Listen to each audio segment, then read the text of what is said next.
Hello, everybody. Welcome back to the Bossers Podcast, a great place to play games and be better. I'm one of your hosts, Corey Dirrig, and alongside me, as always, is PC Muscle Race himself, LeRon Dawkins. Hey, everybody, what's poppin'? Hey, LeRon. What's up, Corey? Not a whole lot. Just a lot of work. Working a lot. Doing some work, and then working some more. There's a lot of that going around. Yeah. Hey, gotta feed the kids and whatever else people call it, right? You gotta do the things, do all the things. Gotta pay the bills. Gotta do it all. Gotta do it all. But I don't know. I feel like it's been a while. Oh yeah, we didn't record last week. I was like, I feel like it's been a while since I saw you, but we didn't record last week. We didn't record last week, so it's all right. You got a dose of LeRon on Pow Block, so it's fine. Yeah. Everybody got their PC Muscle Race on there. Switch block, whatever you want to call it. Switch block? I don't know, man. I don't know. I just work here, man. I just work here. Anyways, anything else interesting happening in your life? Just no. Get it out of the way? No, just man, you're boring. Just been work. Yeah, I'm boring. Yeah, just been working. Been busy. What is that fancy bottle you have next to your computer right there? Oh, it's a aluminum Deer Park water bottle. Oh, it was from the All-Star game, the 2025 All-Star game in Atlanta. Oh, so yeah, it's old water. Well, no, I mean I just reused the bottle. No, that's fair. That's fair. My bottle is not a bottle; it's a can, and it's disposable. It's got energy in it because I need it. This time of night, dude. Damn. Yeah, man. I think this is part of your sleeping problem. Well, not part of your energy problem. I know. You're hopped up on caffeine like 4 hours before you go to bed, and then you're yeah, it's fine. And then you're sleeping. You're sleeping for shit. Yeah, it's fine. I got work to do anyways. So it's fine though, Okay, I'm done doing all the YouTube dashboards. He says he is, everybody. Stuff over here. Yeah, I'm done. Like I'm not going to monitor chat tonight, so like it is, like whatever happens. Whatever. Jeez, that's dangerous. That's dangerous. Speaking of dangerous, LeRon. Let's talk about what we've been playing, watching, and doing. You've been watching a show that I actually just finished up the 3rd season. You're finishing up the 2nd season. Yeah. You're watching The Night Agent on their Netflix. Oh yeah. It's a good show. Like The Night Agent was one of those shows like I kind of like stumbled upon it. Like, I just happened to be like flicking through Netflix and like when the first season was debuting, like it showed up on my feed and I was like, okay, I'll check out an episode, see what happens. Yeah, it showed up. It actually showed up on my feed because I watched Halo of all things. It said things you might like if you liked Halo, and it said The Night Agent. And I was like, sure, why not? So wait, you just started watching it? No, this was like a couple months ago. Like, I don't know. I mean, Halo hasn't been on Netflix long. It's been on since like Thanksgiving. Oh, okay. Okay, well, what are your thoughts? I like it. I feel like it's an easy watch. Like I don't have to pay too much attention to it if I'm doing something else, but then I can still like figure out what's going on if I will leave the room for 5 minutes and come back, right? So I like it. I really like the setup for it, like this kind of secret only the president knows about these agents kind of thing going on. And I like the setup where, like, especially in the first season, spoilers for the first season, the opening episode of the first season, I guess, where like the aunt and uncle of the girl are night agents, right? Yeah. And like now she's on the run because she knows somebody's after them, or it was cool. And then obviously what's his face is charged with protecting her, right? Because they're after her now. And I remember. I know her name is Rose. I cannot remember his yeah, name to save my life. I know. I keep wanting to call him Jack, but it's not. It's not Jack, is it? You give him the most common name ever. Gosh, what is it? Peter, right? Peter. Peter. That's it. Wow. That's almost as common as Jack. Yeah, I know. But yeah, I really like it. I think it's got a lot of good action. I think a lot of there's a lot of chase scenes in like car chase scenes in it that are pretty cool. Yeah. And then there's a lot of like stealthy, let's hide and take these people out sort of thing. I really like it. Yeah. I like the fact that they're not making Peter out to be like he's some type of Jason Bourne type character. Yeah. Like he's just some unassuming guy that has training, you know. Yeah, which is cool, right? Like, because like we have enough James Bonds and Jason Bournes and you Yeah. know Reachers and all that. He's just kind of like the guy. Like, yeah, he's a military guy, but he like stumbles Wait, into everything. So you mentioned Reacher. Do you watch that? yeah, How come when you do hold on, I swear it feels like we're just 2 ships passing in the night on because like I swear like I feel like you don't watch enough TV. I know I don't. And then you just happen to coincide like we watching some TV that I'm watching. Yeah, This is wild. yeah. Reacher's Who coming are back you in and like a month or like a month. yeah. Yeah, the boys just started Yeah, back, the Boys which I is a gotta little finish too that. violent for me. And Boys is It's a, it I wanna say it's a little too violent for me too, but I'm invested. I see. I love the premise of the Boys. Like, I think the premise of the show is awesome. I just like, man, there's just an overabundance of blood and Yeah, violence that I just it's a gory show. yeah. I don't know. Yeah, I got to the episode where like the fake Ant-Man explodes inside some guy's butt and like kills him. So that's yeah. Wait. like he sneezed or whatever. If that was The Boys or Gen V? Because Gen V kinda had something similar. I don't and I didn't Gen watch Gen V, so Oh, you need to watch all of Gen V before you watch if you're gonna start season 5 of The Boys. well, I don't think I watched season 4 of The Boys.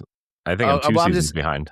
I'm just saying, like, if you're gonna start season 5, you need to watch both seasons of Gen V. Honestly, I think Gen V is a stronger show if I'm being Yeah, and then they're doing the Soldier Boys spinoff prequel, right, too, yeah.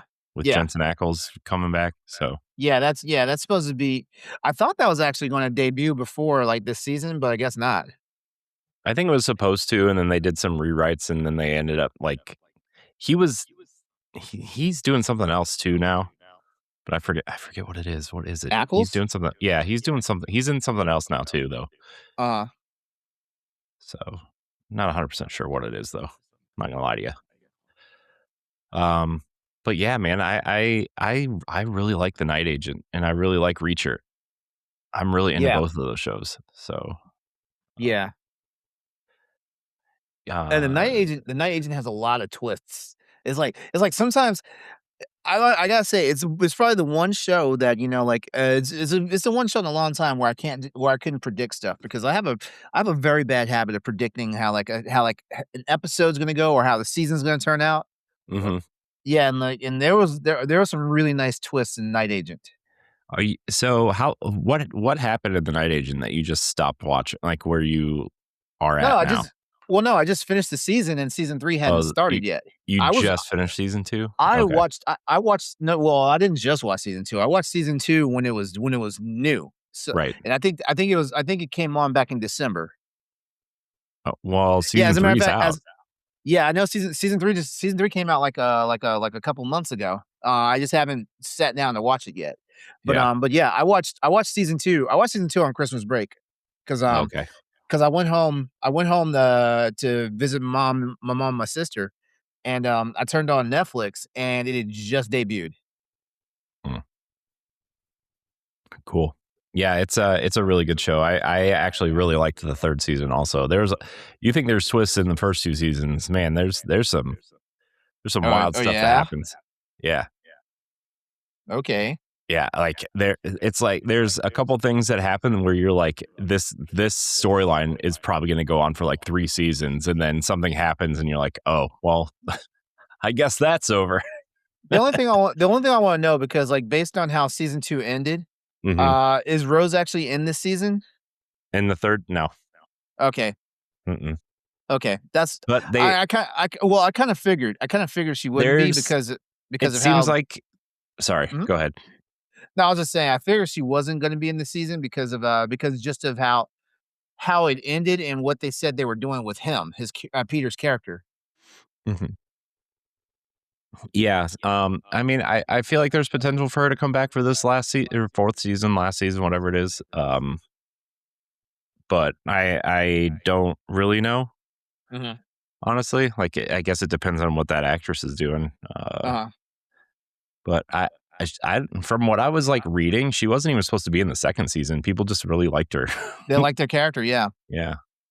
Um, yeah, I really thought she added a lot to the show actually because of Yeah. like her like it added a different dimension than just like Mhm. boys with guns, Boys with guns.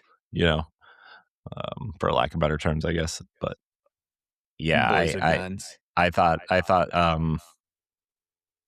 let's see so the you know who the broker is then, right? The broker? Yeah, the guy he meets at the end of the 2nd Oh, yeah, yeah, season. yeah. Yes, yes, Yeah, yeah, yeah. okay. Yeah. Um, that's a pretty good storyline for the 3rd season. So Okay. I'm excited Good for to you to know. watch it. Yeah, like, yeah, I guess I guess I'll try to, like, watch that because I mean, like, it's a I'm not usually a binging person, but it's a fast watch for the 'cause I think the pacing of the seasons are just so the pacing for for the episodes in each season is just really, really nice. So it's like you don't realize, like, "Oh, wow, like, I'm 5 episodes in now." You don't realize it. Mhm. Even though technically, yeah, you know, like, you're pressing play on the next episode. Yeah. There's also like a really cool like side story going on in the 3rd season of like all I'll say is there's like a bounty hunter in it, Uh-huh. and it's a Okay. really cool kind of like 3rd part to this story. Okay. So, Interesting. yeah. It kind of I don't know if like this part of the Bourne movie or the Bourne movies was cut from like they left it out of the movies from the books, but there's the character called the Jackal um Mhm. in the Bourne books who was like a secondary character who was like hunting Jason Bourne essentially. Uh, Um didn't know anything about it because 'cause I've never read any of the books. yeah, and it kind of reminds me of that a little bit, but Mhm. um yeah, you need to watch it. It's really cool. I'm actually not a big fan of, like, spy books. I'm not. Yeah, I mean, I read it because I was really into those movies, and I was like, I wonder what, it was at a time when like everybody was like, the book's better than the movie, when people I always said that. Remember well, when people said everyone that? yeah, they always say that, which is not a problem, you know, they always say that. It is a problem because they're always wrong. You know why? Because the movie is a movie. The movies are fun. Books are You don't putting have me to to devote sleep. as you don't have to devote as much brain power to, like, a movie. Yeah, I That's what use my that eyes, is. not my brain. Oh, good times. Good times. What else are you watching there, LeRon, or I playing just, or doing? well, I just finished season 1 of Memory of a Killer. Mm, That, what's that's that on? that was, is that on Fox? Yeah, that was on Fox. Mm. 10 episode no, wait, not even 10 episodes, 8 episodes. No, I think it's 10 episodes. Hold on, I can find out really, really quick. Oh, he's got to look. 10 episodes, yeah. 10 episodes, yeah. I was actually watching it episode by episode because of course, like, it's on broadcast television, so, like, they only show a new episode once a week. Mm, Yeah, it stars, what's his name? Patrick Dempsey, McDreamy. Uh, mm, yeah, mm, it stars Patrick Dempsey, Michael Imperioli. Basically Dempsey plays a character named Angelo, who's a hitman, Mm. and and he's inheriting the family curse of Alzheimer's. He's in the stages of early onset Alzheimer's, Mm. and it's starting to like dissolve the line between his work as a hitman and his regular life and all that stuff. And it was a good season. Gina Torres is also in it as an FBI agent and stuff like that. You know, she's trying to track him down because like some of the hits are is like was landed on her table to investigate and stuff like that. It's a really good season. I will also say just like with the Night Agent, the pacing of the episodes is really good. Um, you get you get your dose of violence, your dose of drama, your dose of excitement and action and all that stuff, and like it just plays out pretty well. Not really a ton of filler episode, yeah, which is good because I think we're being a 10 episode season. I think smaller seasons cut out for all that filler. I'm gonna say that, but also I do appreciate like shows that have like a 13, 14, 15 episode run because then it feels more tangible for a season. Like this thing came on for 10 weeks and it's probably gonna be off for like the next like 48 weeks, before Mm. the new season comes back. Yeah. It kind of almost sounds like that show. It's on Netflix. That miniseries with Robert De Niro. He's not a hitman, but he's like a former president that becomes the head of like Oh, the cybersecurity whatever. I know what you're talking about. I know for sure I have not seen that. Zero Day, I think is what it's called. That's what it is actually. It was a really good. That was a really good show. Let me tell you, Yeah. that show was great. I will So, take your word for it. Like, I'm not sure if I'm going to watch it unless you really, really want me to watch it. I mean, you can. Not gonna force you. You say you can. Not gonna force you to do it. But Uh-huh. it's pretty good. I was actually surprised at how much I liked it. So Oh, yeah? yeah. Okay. Yeah, Um. yeah, Memory of a Killer and, yeah, Memory of a Killer like I said, I just finished that. It's really good. Like, I mean, I think it's worth making an investment into it if you're into those types of shows. And, are you there? Can you hear me? Yeah, I'm listening. Okay, because the screens went blank on the No, on the HUD. There we that's go. We're funny. back. Okay. Yeah. Uh, and, uh, and yeah, that's as far as TV, that's the only thing I can say I successfully finished because there's other stuff I am currently watching. Like I'm currently watching, excuse me. I'm currently watching Paradise, like that, like show on Hulu. Hmm. That the second season just wrapped, but I'm on the seventh episode of the first season. And that stars Sterling K. Brown. Hmm. Uh, That just got renewed for a third season, I think. yeah, it did. Yeah, Sterling K. Brown. And James Marsden was in the first season. He playing the president of the United States. And it's basically a post-apocalyptic thing. It's got that going on, and there's some really intriguing stuff behind what's happening in the storyline. I'm on the seventh episode. There's one more episode left in that season, and then I can start season two. But and Paradise came highly recommended from a bunch of friends of mine, and they're like, you should at least watch the first episode. If you don't like the first episode, then you don't have to watch it. And I was like, okay. I watched it, and I was like, oh, I need to see what's happening. I need to keep going. Mm. They knew what they were doing when they said that to me. They They knew knew. They knew. they knew unless the premiere episode is absolute trash, like I'm usually gonna watch. Yeah. You know what show I wanted to love and I just couldn't because it's an awesome premise for a show, but it's the first half of the first season was so bad that I just couldn't stick with it was um oh my gosh, Designated Survivor with Kiefer Sutherland in it. So I enjoyed the first season. The second season really lost me, and then it got canceled in the third season. But I did wind up Well, watching the they put two new seasons. They put they is Netflix renewed it.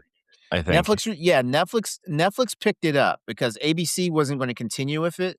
Netflix picked it up and did 2 seasons. In the 2nd season, I'm pretty sure there was something going on, but basically the 2nd season was almost like a reset because they killed a lot of the major characters that were players in the 1st season, and then Mhm. the 3rd season just seemed so disconnected from everything. And, uh, Yeah, that and and the and the 3rd 3rd season season was short seemed too. like I thought the 3rd season almost seemed like a reboot. It Yeah, looked like, yeah. essentially, Yeah, that's honestly what it felt like. but, well, LeRon, I am also watching The Night Agent. I finished season 3, it was really good, but I'm also watching Daredevil: Born Again. I need Mid-season to the mid-season, this season's only 8 episodes, which is y weird. Usually they're like at least 9 or 12 or something. Daredevil's usually longer, but this is Disney Plus, so sometimes you're lucky if you get 6 episodes. yeah, but this season's really good, Uh, man. Like I'm like, man, Daredevil's so good. It's definitely the best Marvel show, like maybe ever. It's so good. so here's my question, man, because I think we talked about this back when we were doing standard definition and we were talking about the Marvel shows, Hmm. and I think I remember telling you that, I stopped watching, the Netflix outings for, Hmm. the Marvel stuff Hmm. because They started because getting bad. well, no, I stopped watching before they started getting bad. Like, I stopped watching them because, they weren't acknowledging, like, the ABC television shows, so they weren't acknowledging Agents of S.H.I.E.L.D. and Agent Carter, Mm. and I was like, "No, like, if it's not gonna be cohesive, I don't wanna watch it." So, I guess my question is, should I at least watch Daredevil? Well, it's MCU now, so Well, you saw that set leak where all the yeah, Defenders are back, yeah. except for the What girl I from Iron Fist. what I'm asking you is, Which makes me upset. should I watch it? Or can I Should you start watch on Daredevil? Yes. the original Daredevil, not this one? I'm planning on watching this one, but do I need to watch the original? So, you don't have to, but it Mhm. is a continuation of the Netflix show. The show you need to watch That before is this, the 2 shows that you need to watch are Hawkeye and Echo, are the 2 shows you need to watch Okay, before I've this. seen Hawkeye. I loved Hawkeye. Yeah. I did not watch Echo, and I'm not even sure why I haven't watched Echo. It was fine. It was fine. Um, Well, but those are the I'm shows that lead into this, so my problem is I'm MCU'd out. That's my I problem. know. Dude, I'm so fatigued. every time like, there are so many things in the MCU that I've missed already, like, I'm so MCU'd out that I haven't watched X-Men '97, and I've been wanting to watch it for, like, years. You need to watch that. I love X-Men, and I'm just like, I can't muster up like, to watch it, you Corey, know? you need to watch that. First of all, they're not even hour-long episodes. You need to watch that. I know. I know, but, like, to me, it's like Daredevil's different for some reason. Well, how? I have no idea, man. It's just different And in X-Men a way. '97 is more coherent than the original X-Men animated series because the original animated series is all over the place. Well, that's how all animated series were in the '90s. True, yeah. So, the fact that, like, the fact that they're actually keeping it solid, and also acknowledging all the stuff that happened prior, Mhm. that's the cool part about it. But Yeah. no, you need to watch that. Yeah, Uh, I know. I know I need to. I just need to put on my big boy pants and just watch it. I don't even know why you're running from that. Like, But, like, I haven't watched Ironheart yet. I haven't watched, like, I haven't finished Ironheart. that Eyes of Wakanda show I haven't watched. I haven't watched any of the, like I don't think Eyes of Wakanda, like, really needs to be watched. I don't think so. I didn't watch it, but I don't think it really needed to be watched, if that makes sense. yeah. What else haven't I watched? There's a couple other things I haven't watched. I just haven't, like I don't know, man. And like, I want to be excited for Avengers Doomsday because like they're bringing Captain America back, and I'm like, yeah, Captain America, I can't wait. But then it's like, And they're pissing me off with that. I'm gonna be for real with you. They're pissing me off with that. Like, they're bringing back they're bringing back the old stars, which that's not really the part that pisses me off. Like I will any day love to see like, more Chris Evans, more Robert Downey Jr. and all that stuff. But at the same time, I'm like, this is what you guys are doing because like you flubbed the ball so hard with the previous stuff.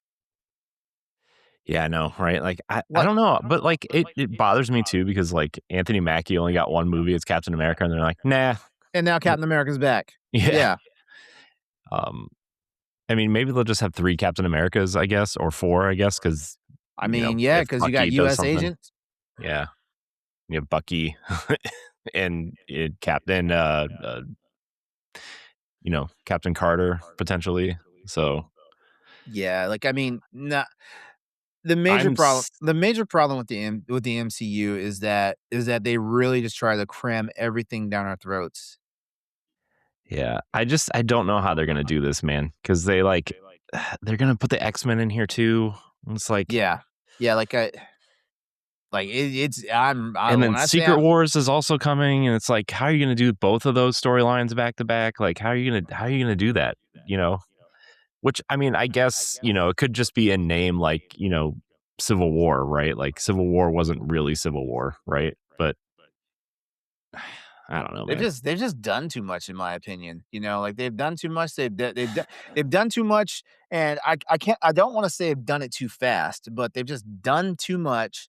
And like the, it was a novel idea, for whatchamacallit, for them to like do the TV shows, Hmm. but I feel like the TV shows should not have been so There's the too TV. many. Yeah, There's yeah. too so well, it's not that there's too many. Well, I guess there's too many. There There's are too too many, many properties. There are and too many there's too many. properties. There's too many one-offs, right? There's not enough continuation. Yeah, yeah. And like, okay, so I'm supposed to watch Falcon and the Winter Soldier before I watch Captain America: Brave New World. I'm supposed to do that. Yeah, Like, that's who? how it feels, right? What about the people who don't have Disney Plus? Like, what about the people who just want to go watch a fun action movie? Which they do tie it in, right? I mean, you can watch it without watching the show, but like, Mhm. there's just like, okay, I guess who's this guy? Who's this new guy with wings? You know, like, Yeah, I think that's the major thing, right?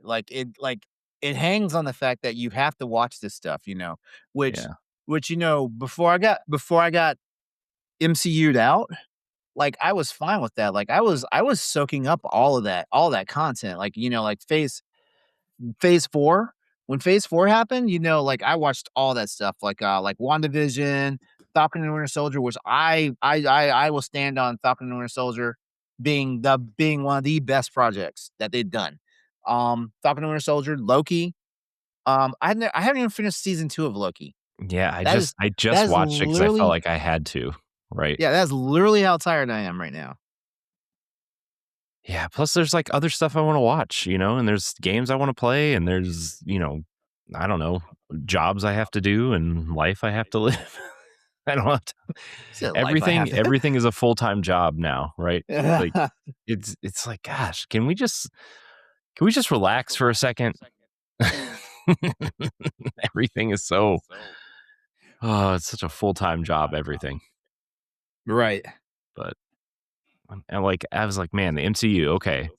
You get like one movie every 3 months. Okay, I can do that. I can do 2 hours every 3 months. And then you start getting these shows, and then they started doing the same thing with Star Wars, and Mhm. it's like, oh my gosh, what are you Yeah, like, doing? it's just nuts. And then like every for every show you don't like, there's another show that you want to like, but then you have to go back and watch the show that you don't like. And it's like, oh my gosh. Like, I had everybody all over me, "Oh, watch Moon Knight," and I'm like, "No, why should I watch Moon Knight?" For number 1, like, I never had any connection to Moon Knight in the comics back when I was Also, reading comics. my opinion, Moon Knight wasn't very good. I'm glad to hear somebody say that. I really am, It I 'cause don't know, man. it just It didn't feels do it like for me. It just feels like it got forced on me. I haven't finished Ms. Marvel, and Ms. Marvel is actually good. Oh, Miss Marvel was awesome. That's like I think that might be like not secretly, but like it might be one of my favorite MCU shows. Like it was so You much did fun. not say MCU. You did not. I didn't mean to.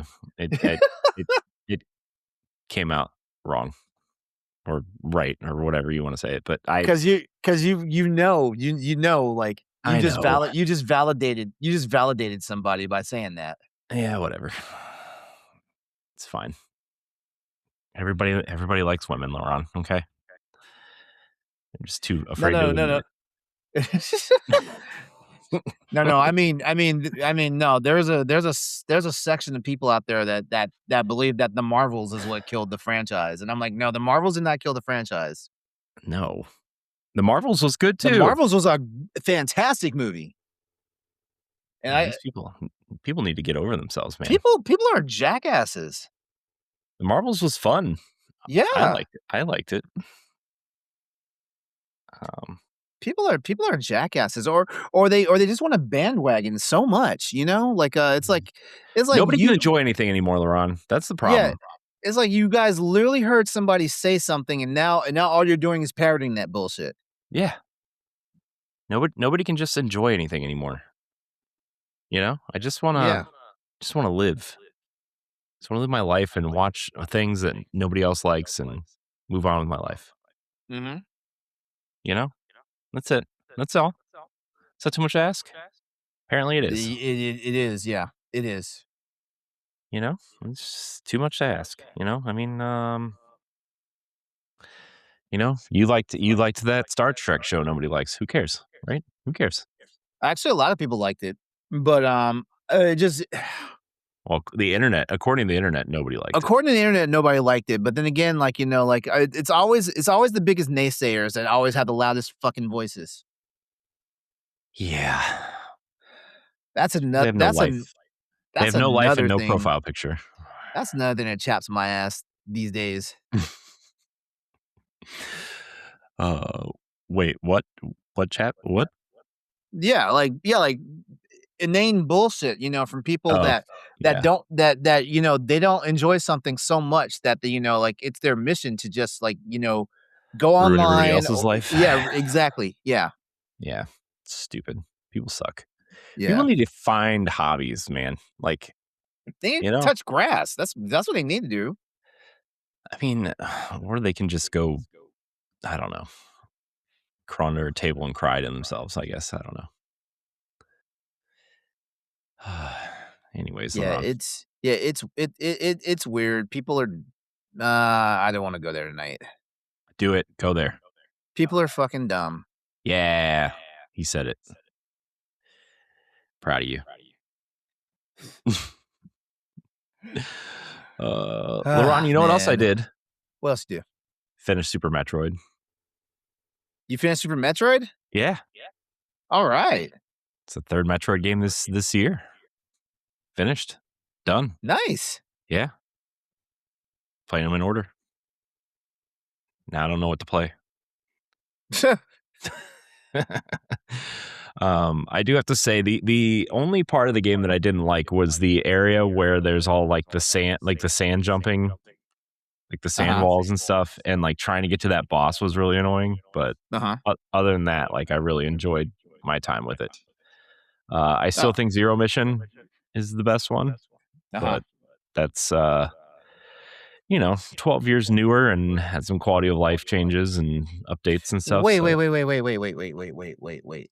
Did you say wait, Zero Mission came out in what, 2003, 4? okay, so you beat Metroid 2 since the last time we talked. Yeah. Yeah, because you said sand jumping and I do remember sand jumping in Metroid 2. But yeah, sand jumping in Super Metroid, yeah. Yeah, That's because Super NES physics were wonky. Yeah. So I beat Metroid 2. Metroid 2 was fun, man. I enjoyed my time with Metroid 2. Although I did play in Game Boy Color mode and I did have a big old map to look at. So that's probably why my time with it was enjoyable. I remember you mentioning that. Yeah. If I had to play it in piss yellow and green and no map, then I don't think I would have liked it as much. Uh-huh. Well, let me ask you this. So you played you played Zero Mission. You didn't play Metroid, right? You didn't play the original Metroid, right? I mean, I have. That's the only Metroid game I've finished before this run of Metroid Okay. games. All right. So you Metroid Zero Mission, Metroid 2, and now Super Metroid. Mhm. So far, which one is looking to be your favorite? Oh, Zero Mission is my favorite still. Okay. All right. All right. So Yeah. nothing's changed yet. Now No. Super Yeah, now I love me some Super Metroid, but man, like Zero Mission, I feel like Zero Mission like set a bar. Mhm. It definitely set a bar that is, I don't know if Fusion's gonna hit. I'm not gonna lie to you. I You know what? I'll wait for you to come back to that one. I'll wait for that one. I have heard that Fusion is more linear than the other ones though, Fusion is very linear. which is fine, right? I mean, that's Yeah. fine with me. I'm tired Fusion of getting lost, but Fusion is very linear. I'm excited to play it. I don't know if I'm gonna play it next though. Uh-huh. I feel like I need a palate cleanser, you know? Like I need that Oh, palate cleanser. I've got a palette cleanser that I've been playing this week. Oh boy, what's that? What is it? DJ Max Respect V. Sounds like Music a game. Music Japanese game. gotcha game. Nah, it's a music game. Hmm. But yeah, that was my that's my palate cleanser for this week because I still have not finished front mission. It's not that I've gotten burnt out on it. It's just that I'm like, man, like I just need to sit down and like plow through the rest of these missions and beat it. Yeah, you just need to do it. But it's just like I don't know, like right now it just feels like I can't get it up to actually like Wow. Word choice. I wasn't even thinking to say that, and it just came out of my mouth. Wow. Wow. I mean, it just keeps going. Oh, Yeah, but yeah, like it's a music game. As a matter of fact, DJ Max has had a long history. Like it started off as like an online rhythm game. Like I think it was in the vein of like games like O2 Jam and stuff like that. I know you don't know what I mean about that stuff because I think the only music games like you're familiar with is like Guitar Hero, uh, that stuff. I mean, I Actually, played a lot of DDR Mario Mix, LeRon. Okay. It's more in my opinion, it's more Guitar Hero than it is DDR. Yeah. But yeah, DJ Max like has been around for a while. Like I got on the DJ Max train when the first game came out on PSP, Mm. and then I bought I imported every game from Korea that came Of out. course you did. I imported them and I bought every US version that came out on the digital store. So in the US, we got 4 DJ Max games in the US on the PSP. And then I got the corresponding 4 plus 3 others that never came to the States. Hmm. Yeah, and then DJ Max evolved into a touchscreen game. So it evolved from DJ Max to DJ Max Technica.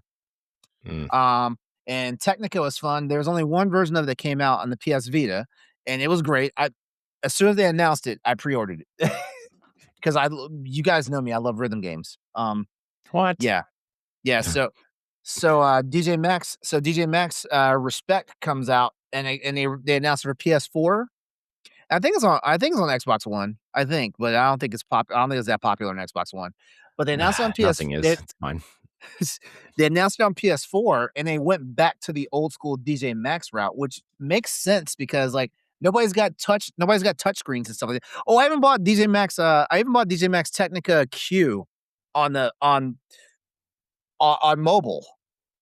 And bought every song pack and everything until and played that game until they shut that server down, which I was so heartbroken. I was like, "Man, I spent all this money."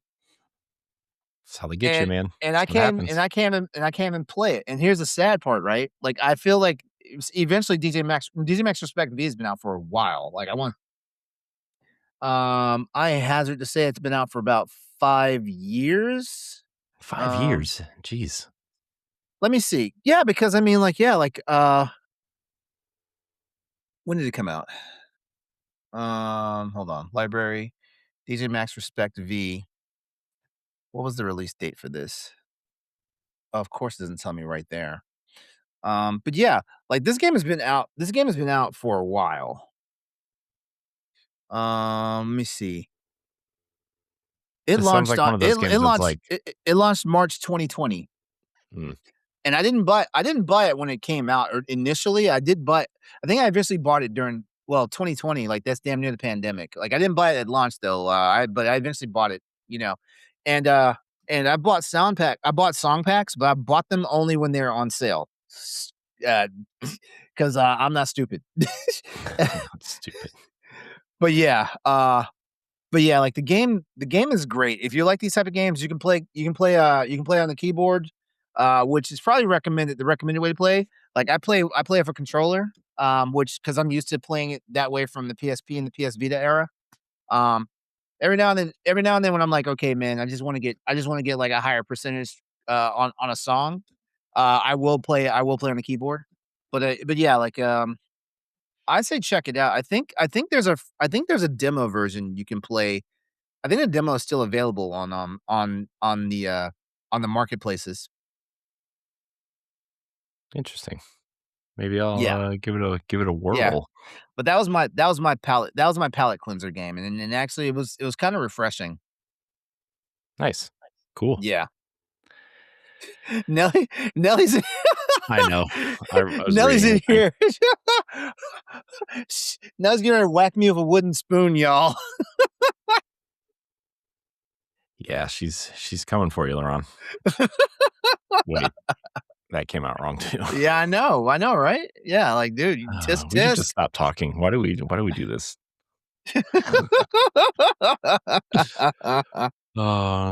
After Dark is rebooting on its own.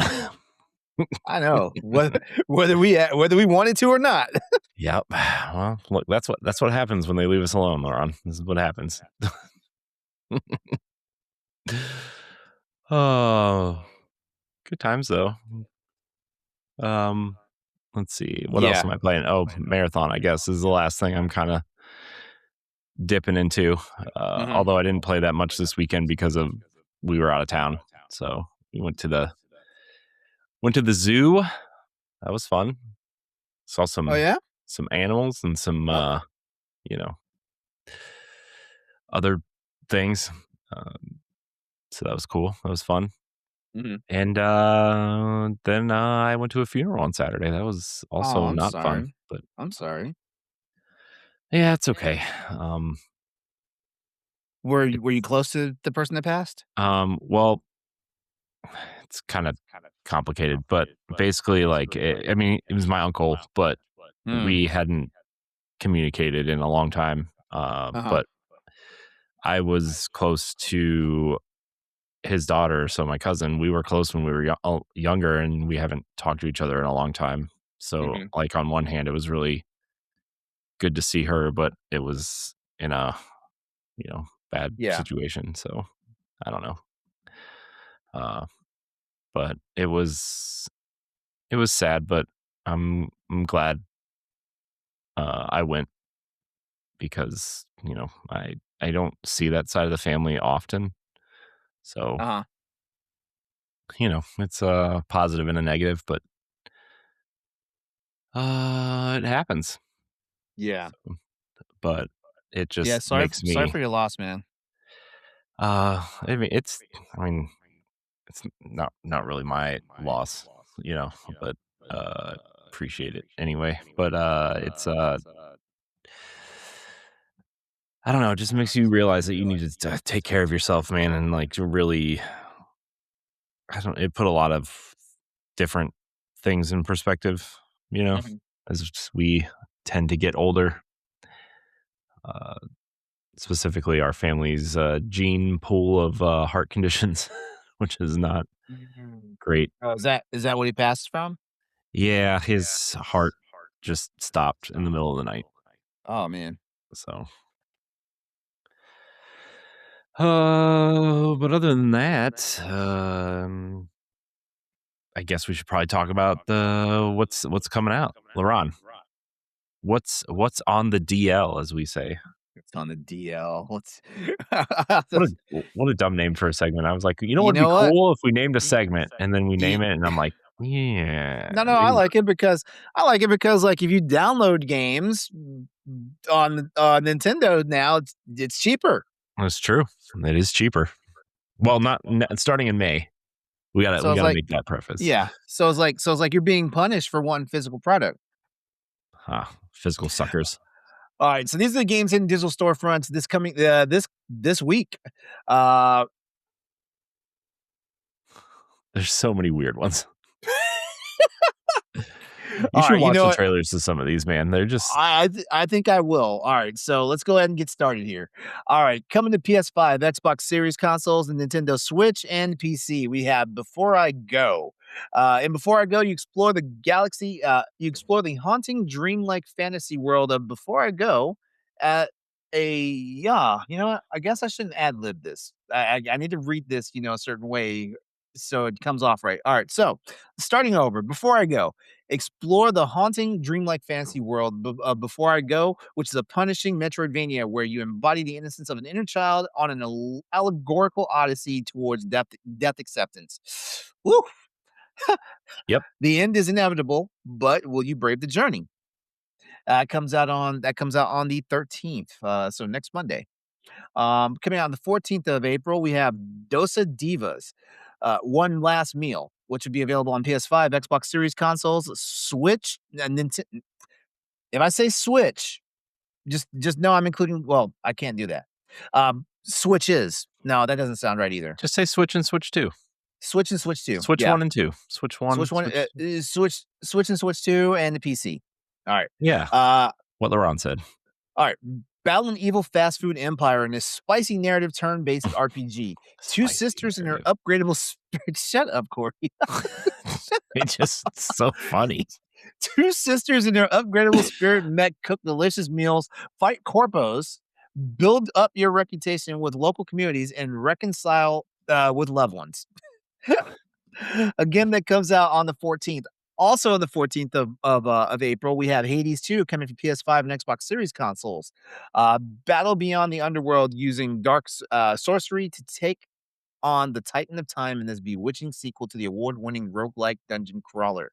It is available for $29.99 US dollars on their respective consoles. Also on the 14th of April, we have Replaced coming to PC and Xbox Series consoles. In this game, you expose the sinister secrets of Phoenix Corporation as Reach, Reach, an AI trapped in a human body, set in an alternate 1980s America, scarred by nuclear catastrophe. You navigate a dark cyberpunk thriller in this narrative-driven 2.5D platformer, blending cinematic exploration with fluid, free flow action. It sounds pretty good, actually. I think. Wait, didn't we see a trailer for that? And yeah, that's what I thought. Yeah. Okay, I do remember this. Okay. Yeah, it was cool. I was like, man, I remember this, and then I went to the Steam page, and I was like, oh yeah, this one.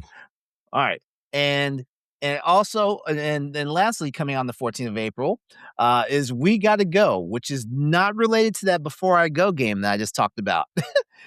We Gotta Go is a co-op horror comedy that'll scare the crap out of you, literally. Team up to reach the only bathroom in a haunted house, in a haunted mansion before your bowels betray you. Scavenge for items, fend off ghosts, and fight through cursed halls together in a desperate hunt for sweet relief. We Gotta Go is coming to PC on April the 14th. Oh my God. All right, next up on April 15th, we have Industria 2 coming to the PC. Industria 2 is a narrative FPS adventure about a woman stranded in a parallel dimension. Explore, scavenge, and fight your way through a mysterious boreal landscape. Boreal landscape consumed by an ever-hungry artificial intelligence to find a way home. That's like the third game that's talked about AI? Probably, yeah. Every game is AI now. All right. Yep. And then, like again, Industria 2 is coming out April 15th. On the April 16th, we've got 1, 2, 3, 4, 5, 6, 7, 8. Geez. 1, 2, 3, 4, 5, 6, 7. Yeah, 8 games. Starting off with Cthulhu, The Cosmic Abyss, coming to PlayStation 5, Xbox Series consoles, and PC. A mining station in the Pacific Abyss is no longer responding. As an investigator of the occult, unravel the mysteries of the deep, test your wits and sanity in this Lovecraftian thriller. I might want to check that out. I may have to check out a trailer for that just to make sure it might be something I can put on my list. Also on the 16th is Erebon. Yeah, that's gotta be it. Erebin Shadow Legacy for PS5, Xbox Series consoles. Erebin Shadow Legacy is a fast-paced stealth platformer game where you become Ayana, the last descendant of a forgotten race.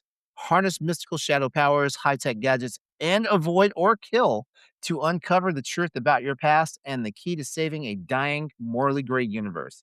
That's coming to PlayStation 5 and Xbox Series consoles for $20. Also on the 16th is Ground Zero. Fight through post-apocalyptic South Korea in this retro survival horror. Uncover the truth behind the devastating meteor impact that left the country in ruins and turned every living organism into a terrifying monstrosity. Fight, solve puzzles, upgrade gear, make every bullet count. Ground Zero will be available for PS5, Xbox Series consoles, and PC. Again, on the 16th of April, we have Mouse, PI for Hire. Everybody seems to like this game, like the way it looks. Is there buzz about it? Yeah, it's like a first person, like classic. It kind of has like the whole thing is like they premiered it when Steamboat Willie went into public domain. Mm-hmm. And it kind of has that classic Mickey Mouse looking style. But it's a first-person shooter. I know what you're talking about. Yeah, this does look pretty good, actually. Yeah. All right. Nick from WASD and Beyond actually has talked about it quite a bit. All right. So in this game, you join private investigator Jack Pepper on a guns blazing, jazz fueled adventure and Mouse PI for Hire.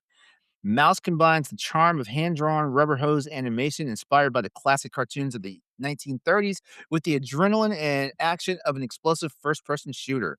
Mouse for Hire will be available for PS5, Xbox Series console, Switch and Switch 2, and the PC for $29.99 US dollars. That's cheap. I thought that could have probably been like 40. That's what I was thinking too. $39.99 was what I was thinking. But you know what?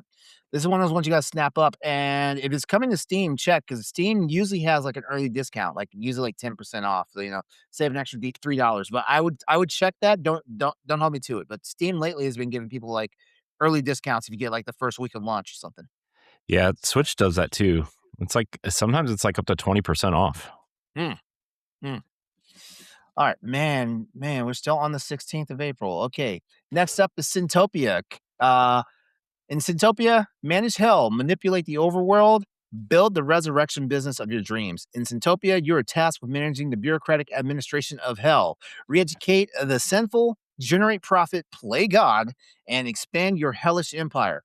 All part of a day's work at Hell Incorporated. And Syntopia will be coming out on PC. I'm pretty sure the Switch version will be months behind it. If at all. I don't know if you saw, by the way, speaking of Switch versions, I don't know if you saw that 007 has been delayed indefinitely on the Switch too. I wonder why. I don't know. I feel like there would be a player base for that game on the Switch too. I feel like there would be. But yeah, well, the Hitman engine doesn't run very well on the Switch too. Okay. Like at all. Because Hitman World of Assassination, the collection or whatever, when they released it on Switch 2, had like all kinds of issues running.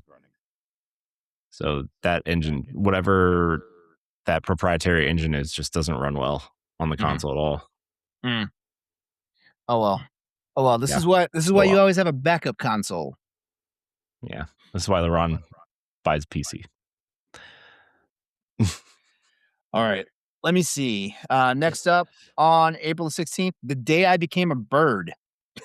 Join Frank, an awkward young boy, as he discovers newfound feelings for his classmate, Sylvia, who also has eyes for birds. Explore, collect, and solve puzzles as Frank attempts to catch her attention with a homespun, feathery transformation in this warm and nostalgic return to childhood. I had to make sure I was reading the synopsis for the right game, because I was like, it says the day I became a bird. And I was like, wait, this is nothing like no. But, it all came together at the end. Yeah, it's a weird one. Yeah. The Day I Became a Bird is coming out on PS5, Switch, and the PC. Next up is Tamagotchi Life, Living the Dream. This game freaks me out, dude. Become the caretaker of an island full of silliness, drama, love, and other surprises. Absurd situations await as you populate your island with me characters based on yourself, family, friends, or original creations. Get to know them, design a world for them to explore, and watch them come to life in Tomodachi Life, Living the Dream, coming for the Nintendo Switch. This game freaks me out, dude. Everything from the way they look to the voices to the way they walk. It's the voices, man. It's those voices. Creep me out, man. Tomodachi Life, Living the Dream will be is coming to Switch, and it'll be it's priced $59.99 US. Have fun.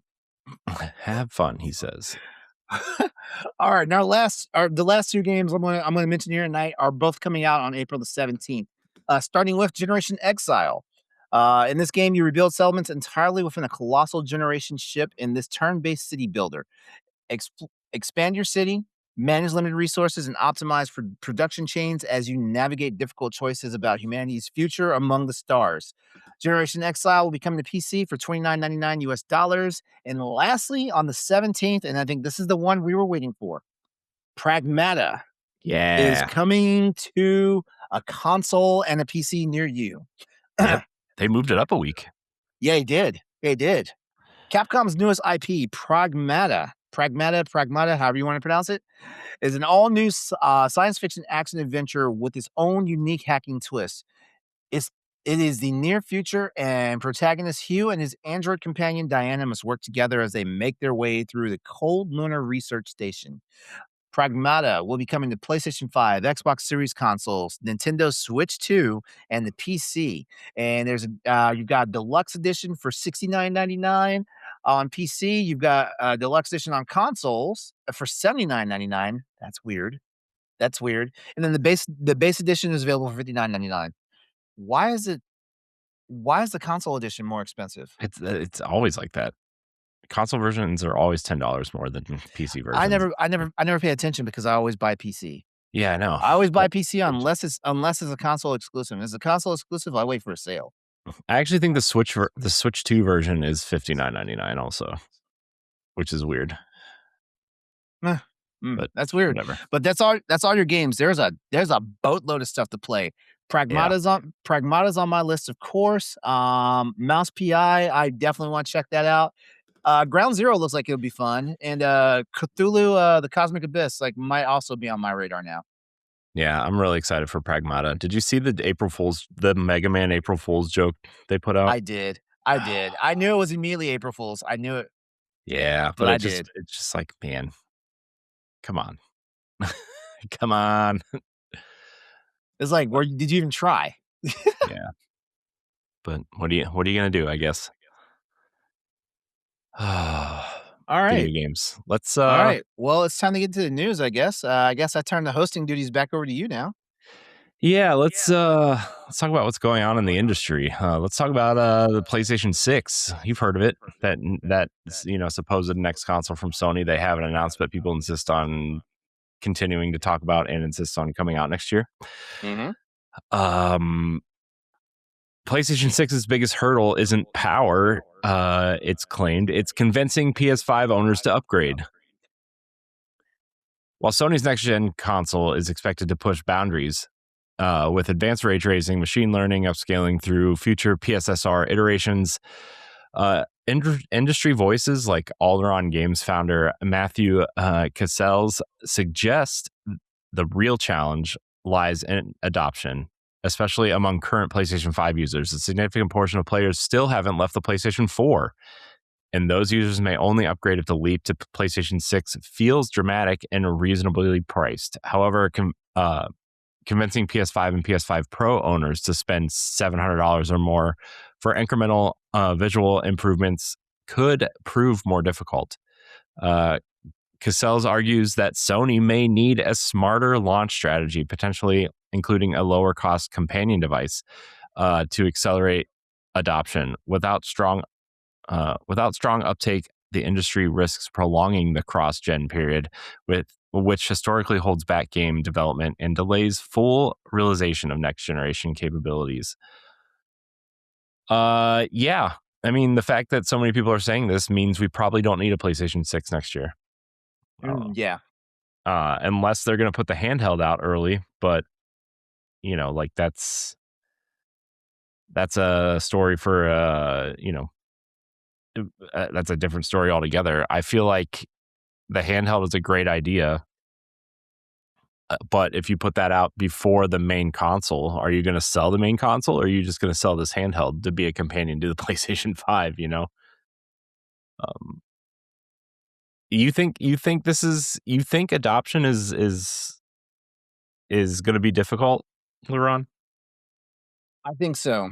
I think so. Like, and you kind of hit the nail on the head there. Like the PS5 had a hard time, getting early adoption. Like, I mean, like, yeah, the enthusiasts got it. Like, I'm one of those enthusiasts. I got it. I got it launch day and all that stuff.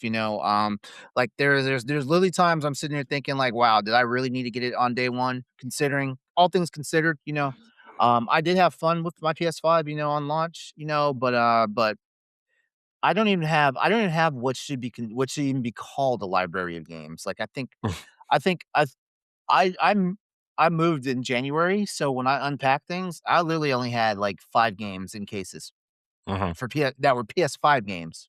Yeah. Because I bought because let me see, I bought Miles Morales, I bought Returnal, I bought Jack and Daxter, I bought God of War, and I'm missing a game. I'm missing a game. It'll come to me, but basically all what I'm saying is that, I don't have that many games for PS5, and part of it is because, like, like they were releasing PlayStation exclusives on the PC, they were kinda straggling. Oh, Canon Bridge of Spirits. That's the other one. Yeah. Came Um, out to Switch 2 this last week. yeah, Shout out to Ember Lab. yeah, but the major problem is I think it's twofold. There has not been the library for PS5 is not as strong as PS4 was, and it definitely was not as strong as PS3 was. And everybody knows PS5 and every other console generation since will never be as strong as PS2's library. Will never be that, which that's not a big deal. But I think the major thing is that and is not just Sony and the PlayStation brand that has this problem. I feel like every console currently right now, including the Switch and the Switch 2, there is an identity crisis about what these things are supposed to be. So I feel like we're definitely on the fence of like diminishing returns, especially with the way that PSSR works on the current generation of PlayStations, right? Because they are Yeah. patching it into the base PlayStation 5 model. Plus, they've already upgraded PlayStation 5 Pro into PSSR 2. Mhm. Like, if you're looking for graphical improvements, like you're not going to need a new console because it's going to upscale everything, right? I mean, that's Yeah. what DLSS does for PCs is it saves you, it saves you on how do you say that, Laron? It basically like makes your PC work less hard to get better performance, right? So like Yeah. it's I mean, in the stage that we're at, like I almost feel like, and not to like keep tooting Nintendo's horn or anything, but I almost feel like they're the ones that like figured it out and like, okay, we're just going to put out, you know, the next console I guarantee you will be a Switch 3 because they're like, we found something that works. People want to take their libraries and own their libraries on every console moving forward, Mhm. even though they were late to the, essentially the backwards compatible. I have a Nintendo account thing, right? Because they're always Yeah. 10 or 15 years behind. But like, I just feel like they know who they are, and the other two companies are, especially Xbox, is trying to figure it out, right? Like they have no idea what they're doing Yeah, half the it time. It is feels like. Yeah, it is so wild now I think about it. I feel like we've been we've well, when I say we, I mean guys like me. I've been dogging Nintendo for so long, and it seems like Nintendo might have the magic bullet. I think moving away from traditional consoles, right, was the move, right? Like Ed and I always talk about the Wii U and like how novel of an idea it was. They just got it backwards. Where like the console should have been in the screen and not in not streamed to the tablet. Yeah. The Switch was like the Wii U fully realized essentially, Mhm. and then also like moving into one console instead of separating everything between two or three. Right. They always had two or three consoles on the market at the same time, right? Like GameCube, Game Boy Advance, DS, Yeah. 3DS, DS, Wii. They always did that until the Switch, and even then, like you look at the Wii U, and it was like, oh, the Wii U, the 3DS, oh, we're going to experiment with these mobile games, and it's like mobile games, yikes. You know, although Mhm. Fire Emblem Hero is still really good, but Yeah. um, Yeah, well, I think technically though, when I say like a lot the consoles have lost their identity, like it seems like the Switch 2 feels more of it feels like it's meant to be played more dock than it is hybrid or handheld now. yeah, well, I think it's a better experience docked than the first Switch, but Yeah. I feel like there are definitely games that you're supposed to play on your TV, and there are definitely games that you're meant to play in handheld mode. Like, Mhm. I just feel that way. With the Switch 1, I feel like everything was supposed to be played in handheld mode and like, "Oh, I guess I'll play it on the TV because 'cause I'm at home," right? Yeah.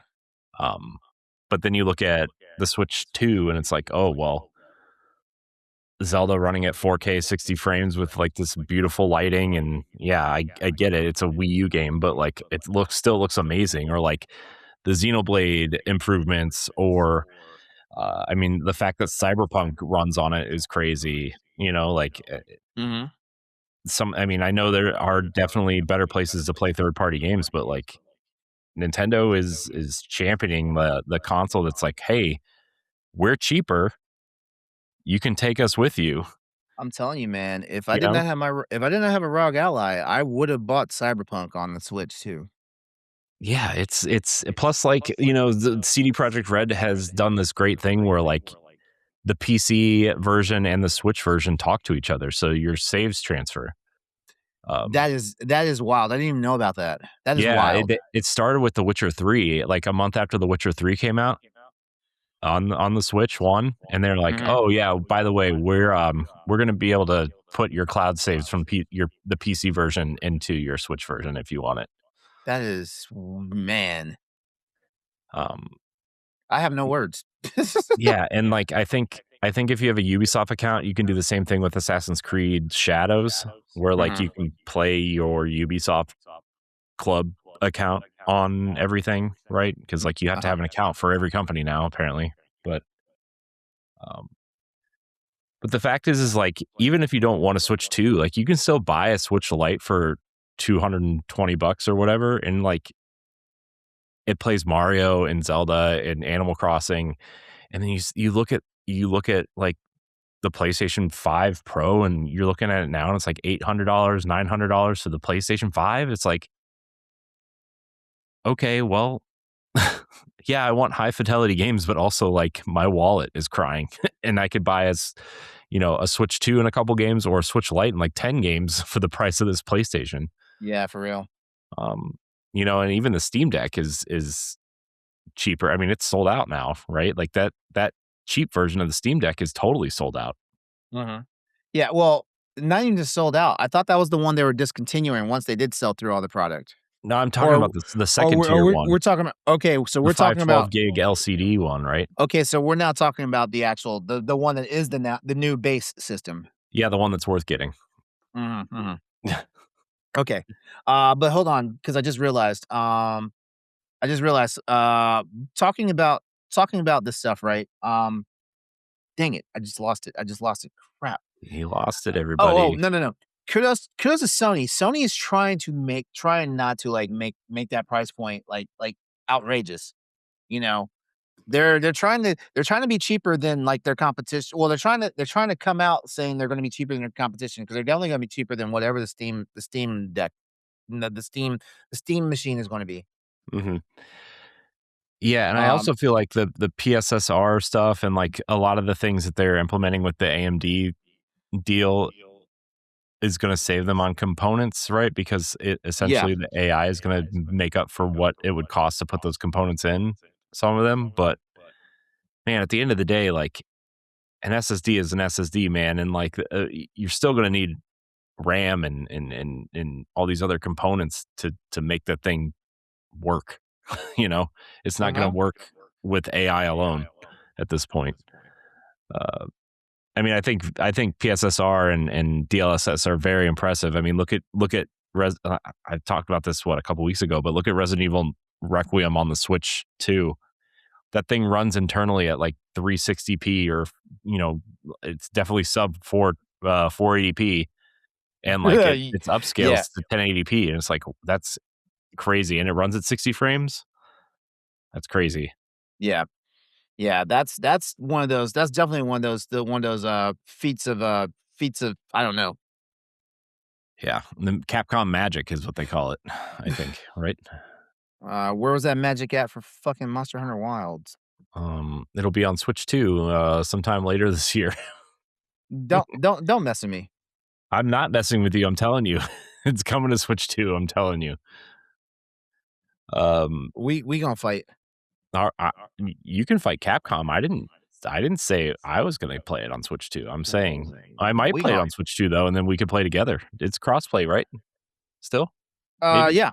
Yeah, it should be, yeah, it's crossplay, yeah. Yeah, see? Now You now try I to have a reason to play it. you try to hit me if I gotcha. Hey, man, I'm just doing what I'm trying to do, you know? Mhm, mhm. Mhm.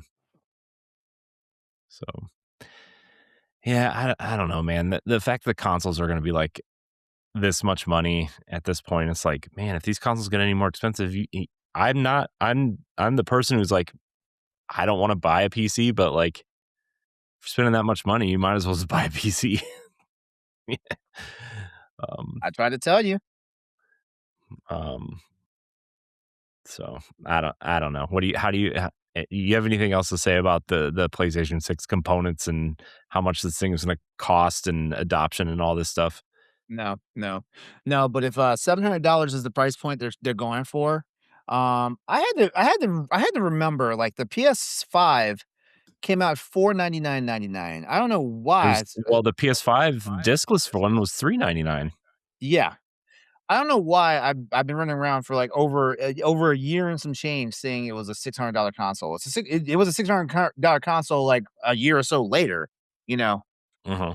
But yeah, I keep forgetting that I don't know how I forgot that I spent just $500 for that system. Yeah, I mean, I replaced mine, over the holiday, and it was 450, or no, it was 500, but it was $100 off. So I got the Mhm, disc version for 400, mhm. and now the disc version is, what is it, $700 now, which is Yeah, what the PlayStation 5 Pro yeah. launched at. Insane. So stupid, man. Like, This is a weird time we're living in, man, because, like, I swear, like, we're living in a time where old consoles are increasing in price instead of going down. Like, yeah, dude, like, in 2019, when they were getting ready to market this thing and, like, getting ready for the big marketing push, they were planning on the PlayStation 5 being $300 by now. yeah, yeah, They were planning on it being $300 by now. yeah.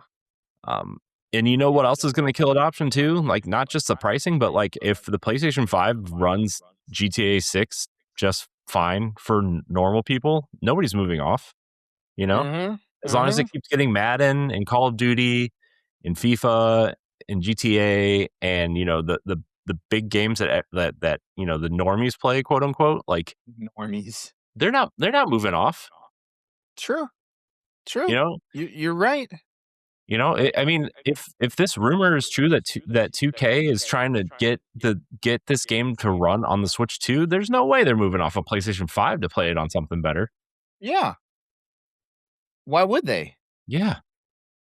So, man, I mean, there's a real chance, and I said this the other day when we were talking about the handheld, but like a month ago at this point. But there's a real chance PlayStation can have 3 or 4 consoles on the market at the same time.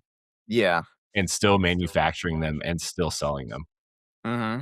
Because of the games that are out on them. I mean, I don't know if you saw this today, but Genshin Impact just ended support for the PlayStation 4 today. Well, no, they announced it was ending support a while back. Yeah, So they like, did. I just yeah, saw it that they finally ended it happened. today. Yeah. So, I mean, as soon as something like Fortnite or Call of Duty move off, like, that's when people are gonna start moving over, but, like, when the PlayStation 6 comes out, are people just gonna move to PS5 off the PS4, Like, Yeah. 'cause it'll be cheaper maybe, or maybe it won't be. Maybe they're raising the prices for this one so the PlayStation 6 can be cheaper. I don't know. I don't know, man. But the fact that the Series X and the PlayStation 5 cost $800 now is like insane. It hurts Mhm. my brain. So I thought $500 was expensive when the Series X came out. I was like, man, I don't know, man. I think we all thought the prices that we saw were going to were just that, like expensive. I mean, And we even tried to play it off like, like that it was that like it's like we were like, yeah, inflation, like things are going on, like yeah, you know.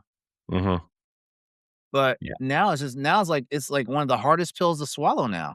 yeah, it's insane. Good thing we got ours when it was cheap. Yeah. So Yeah, cuz I might legit have to do an online venture to get the next ones. yeah. I mean, I may skip the next one until it's cheap enough. Uh, how we going to do our jobs? I mean, I run a Nintendo podcast. My next gen console's already out, so you know, We got to not do our just job. Well, I have a PC. Technically, I can do my job. yeah. See, we're fine, and all those games are going to be cross gen anyway. This is going to be crazy. Like Corey, I'm looking at an era where I might not get a PlayStation on day one. Yeah, I mean I've gotten that's a real every possibility. I've gotten every Sony console on day one, with the exception of PSVR. Of course, I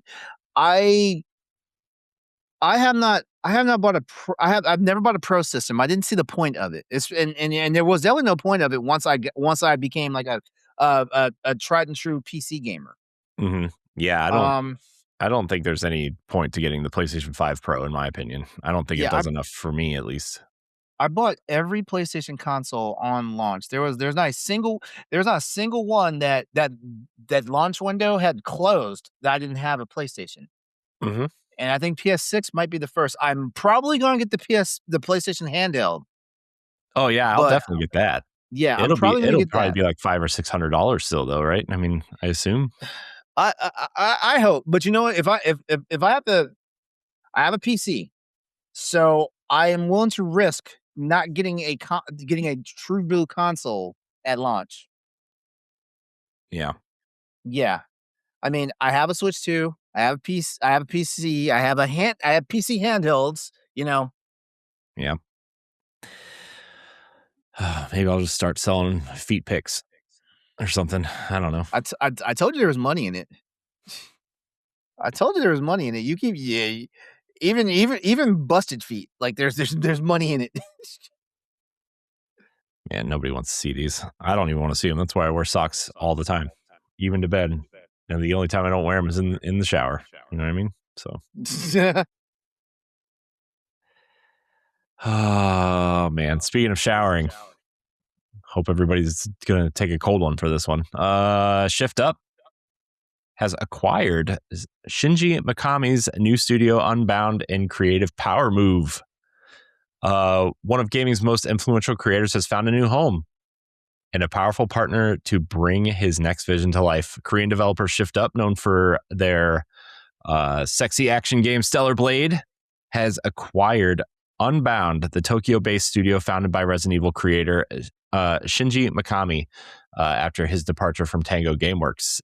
Established in 2023, Unbound is a roughly 50-person team currently developing a new original IP for console and PC.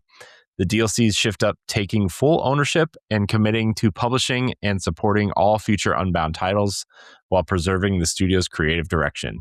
Both Mikami and Shift Up CEO Huyang Tae Kim, that's how you say it, emphasized a shared philosophy centered on strong creative leadership and high quality execution, with Unbound continuing its dual approach of smaller experimental projects alongside a major flagship game. The partnership signals a strategic push by Shift Up to expand its global development presence while giving Mikami the backing to focus fully on ambitious new projects. I don't know about you, but this feels like they feel like they go together, right? I think so. I feel like a good match. Yeah, I think this is going to be a good marriage or whatever you want to call it. Yeah, I wonder how many sexy zombie slaying games we're going to get out of this. You know, like Resident Stellar Blade. I don't know. Resident Stellar Blade. I don't know. What was the Evil Within? That was the Eve Within. Am I right? Eve with oh yikes. HR, help. Yeah, right. Yeah. I need an adult. I need an adult. LeRon, we are the adults. I have bad news for you. Somebody left us in charge. Yeah, I don't know. I feel like this seems like I feel like there's going to be a lot of creative endeavors come out of this. I feel like this is a good match, right? Yeah, Shift Up seemingly. This is a good fit. Yeah, I wonder what they're going to do together. I wonder if they'll like obviously Shift Up owns them, but I wonder if there'll be any collaboration for anything in the future. I'm sure there will be. Uh-huh. Right? Like will this Jill Valentine stand in get Stellar Blade costumes or something? I don't know, man. I don't know anything else about Stellar Blade except for the girl, because that's all that I ever see. Yeah, I did play the demo; it was fun. But I need to pick up the PC version, but I'm gonna wait for a sale. Yeah, that's probably a good call. Like, I've been waiting for a sale too. It's just never on sale. Mm. But I mean, I guess when it sells that well, why would you need to put it on sale? So yeah, it is selling pretty well. So I mean, you know, like there's the argument for that, I guess. Yeah. Do you think what do you think Mikami's next game is going to be? Do you think it's going to be a horror game, or do you think it's going to be something different?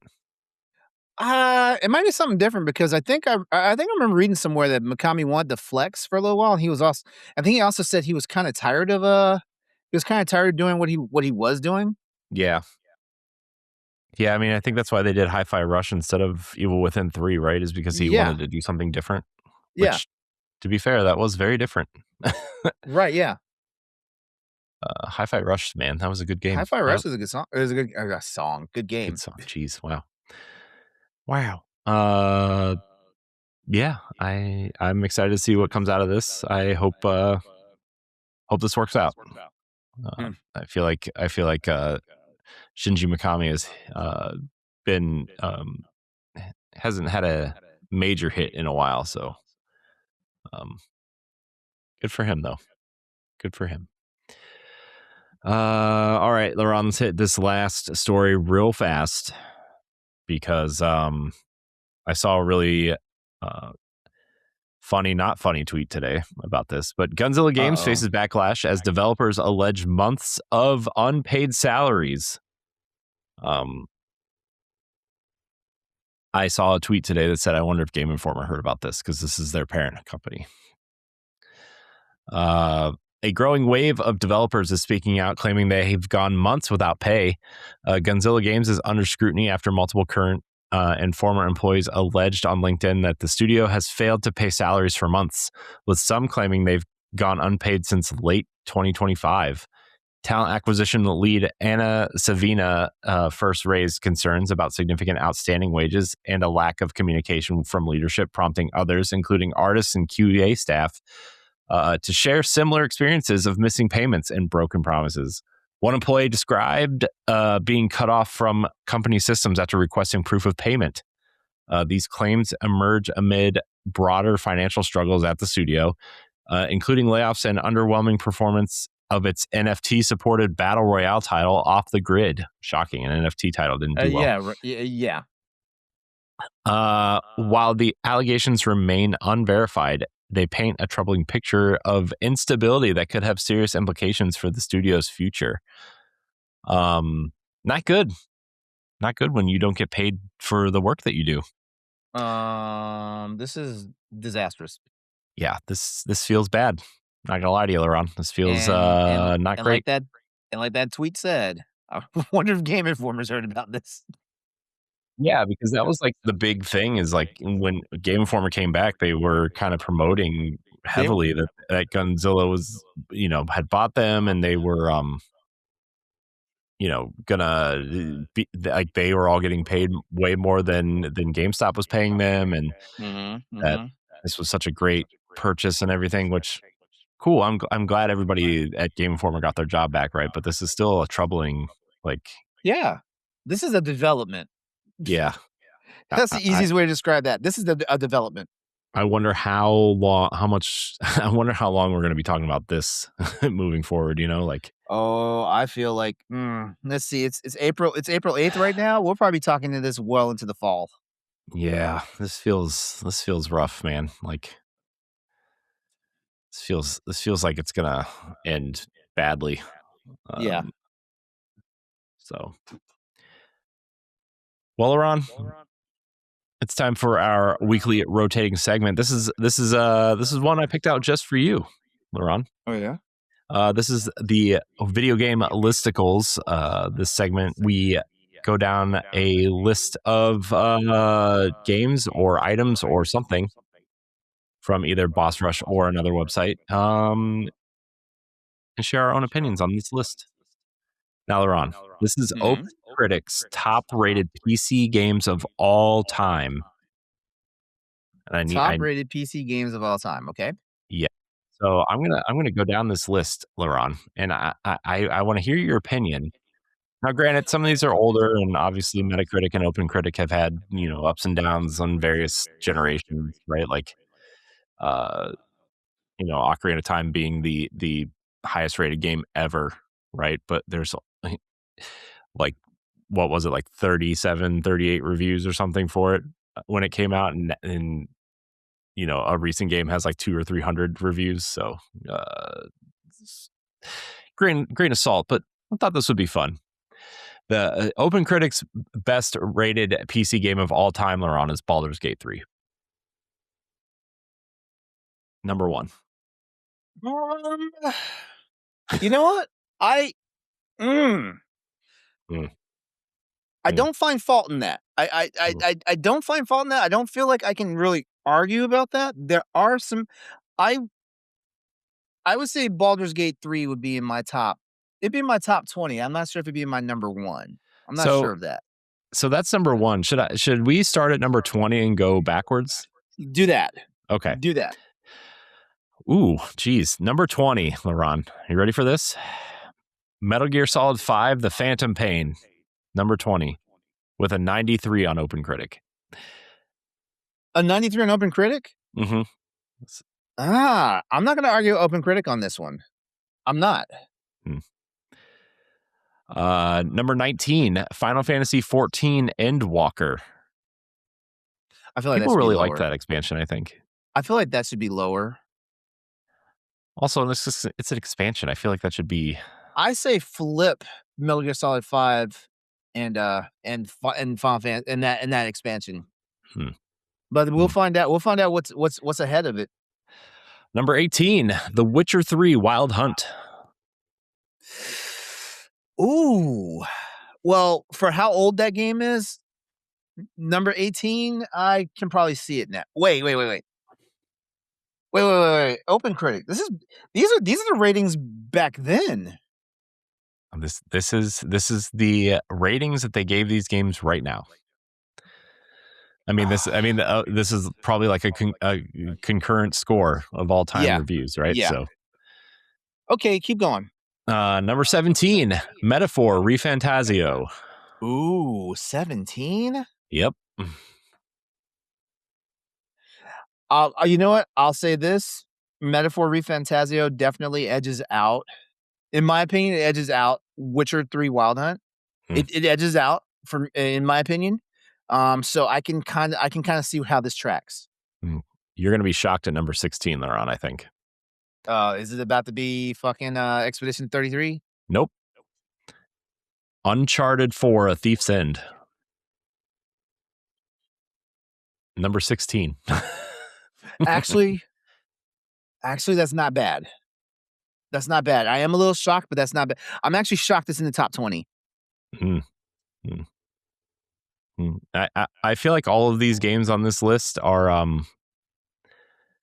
recent. Very recent. Okay. Most of them are, at least. All right. Number 15, LeRon. Half-Life Alyx. The VR game. For a game that nobody plays, I don't know how this is that high. I mean, if only 3 people reviewed it and they gave it a 92, a 93, and a 94, then that's the. I guess so. This is not me hating on Half-Life Alyx.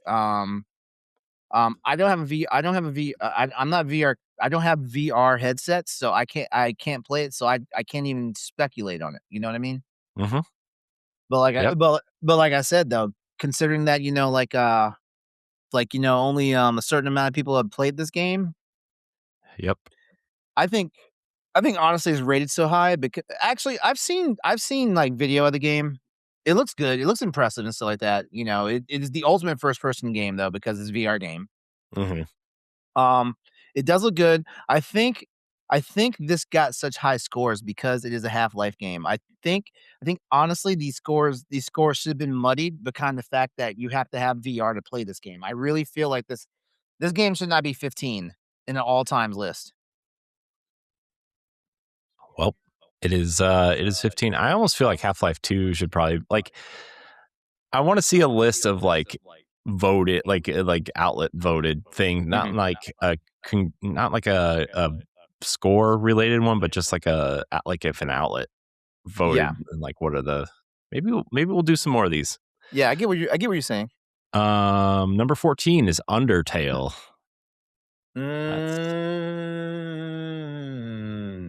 No. That game didn't do anything for me. No. I know people like it, but no. No. I'm like Palpatine right. No. Jeez. Oh my gosh. Right before he started shooting force lightning at everybody. Oh my gosh. Jeez. Number 12 is The House in Fate Morgana. I've never fun heard fact, this game. that is the highest rated Nintendo Switch game of all time. I've never even heard this game. It's a visual novel, I think. Oh, what is up? Oh, visual novels oh my god, man! People love them, man. Yeah. I'm not hating on them, but visual novels are wow. Yeah, I prefer my visual novels like Detroit Become Human or Heavy Rain. Yeah. Let's see. Number 11, Journey. That's our second PlayStation game on here. Oh shit! Number 11. Yep. I respect that. Yeah, people really like Journey. I respect that. Yeah, I respect that. What else we got? That was another game that didn't do anything for me. I'm not gonna lie to you. All right, here we go. The top 10. Number 10, Divinity: Original Sin 2. Nope. Number 9, Elden Ring: Shadow of the Erd Tree. The expansion is higher than the original. Well, actually, the expansion did do some. Oh. I just assumed the expansion's up there, which means that means that the original is lower on the totem pole. Nope. It's higher. It's much higher, actually. All right. But Divinity, no, as a matter of fact, Divinity should be where what was number? I think Metaphor should be where Divinity's at. Interesting. You want them to swap places. Let's see. Number 8 is Hades 1. Hades 1. Okay. I can respect that. Number 7 is Persona 5 Royal.